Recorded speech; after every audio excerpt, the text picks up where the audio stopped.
इस वीडियो में हम बात करेंगे importance of base in percentage.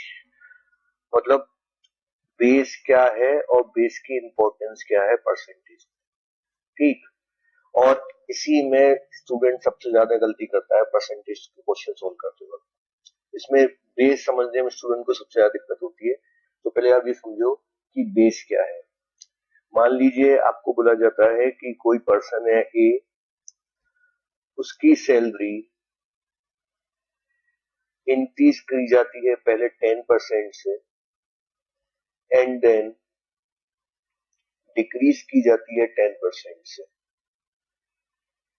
तो आपको बताना है कि उसकी सैलरी में नेट परसेंट चेंज कितना आया। ठीक, नेट परसेंट चेंज कितना आया। तो लोगों को जो इसमें स्टूडेंट्स को जो दिक्कत रहती है वो ये रहती है कि बहुत लोग आंसर देते हैं सर कि +10 हो गया इधर और सर इधर -10 हो गया,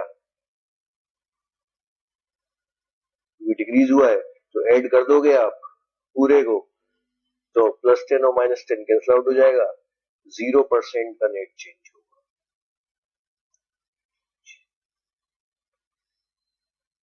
लेकिन ये बिल्कुल गलत आंसर है। इसका रीजन मैं बता रहा हूं क्या है और आपको उसी के थ्रू समझ में आ जाएगा बेस का क्या इंपॉर्टेंस है परसेंटेज। अब एक बात समझ लीजिए, बहुत बेसिक चीज समझ के चलते हैं। मान लीजिए सैलरी थी उसकी 100, उसकी सैलरी पहले 10% से इंक्रीज होती है। तो ऑब्वियस सी बात है 100 से 10% इंक्रीज होगी तो 100 पे 10 रुपीज बढ़ जाने चाहिए, इंक्रीज होना चाहिए, तो उसकी सैलरी 110 हो गई। ठीक। अब ऑब्वियस सी बात है 110 से 10% ये डिक्रीज हुई,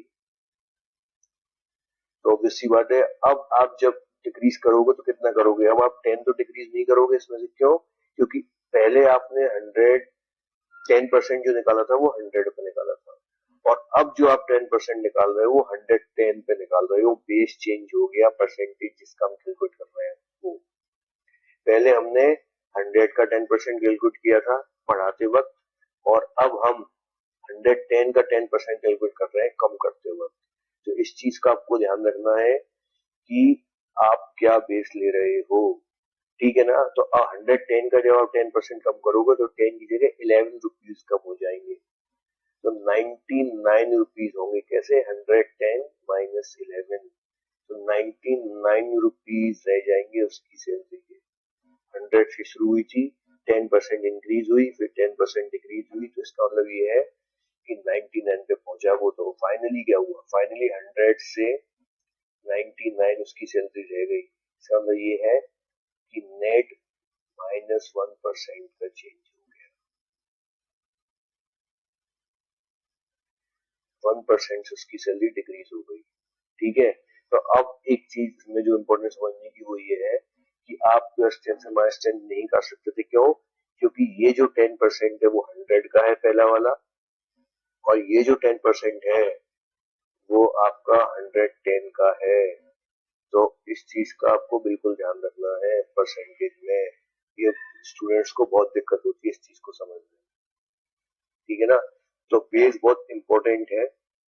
अगर आपने बेस आइडेंटिफाई करने में क्वेश्चन में गलती की तो आपका आंसर ठीक नहीं आएगा। इसमें बहुत गलतियां होती है बच्चों से और ये ही सबसे इम्पोर्टेंट कॉन्सेप्ट है। इसमें लोगों को मिसकंसेप्शन बहुत होता है। तो आपको इस चीज को क्लियर करके चलना है कि आप बेस क्या ले रहे हो। परसेंटेज डायरेक्टली ऐड सब्ट्रैक्ट नहीं हो सकते जब तक उनका बेस सेम नहीं है। अगर बेस सेम है तो डायरेक्टली ऐड सब्ट्रैक्ट होते हैं। बेस सेम से मतलब ये है कि 100 पे 10% बढ़ता और 100 पे 10% कम हो जाता तो आपको कोई दिक्कत नहीं थी, क्योंकि यहाँ से आपके 10 रुपीज आते, यहाँ पे आपसे 10 रुपीज चले जाते, तो आप इस 10 को इस 10 से कैंसिल आउट कर सकते थे। लेकिन यहाँ पे ये नहीं हुआ है। पहले 100 पे 10% इंक्रीज हुआ है, फिर 110 पे 10% कम हुआ है, तो वो डायरेक्ट ऐड सब्ट्रैक्ट नहीं हो सकता परसेंटेज। क्यों? क्योंकि बेस अलग है। तो आपको क्वेश्चन सोल्व करते वक्त समझना पड़ेगा कि बेस किस चीज को लेना है। जब हम प्रॉफिट एंड लॉस करेंगे तो इसकी इंपॉर्टेंस और बढ़ जाएगी, क्योंकि उसमें और स्टूडेंट्स को परेशानी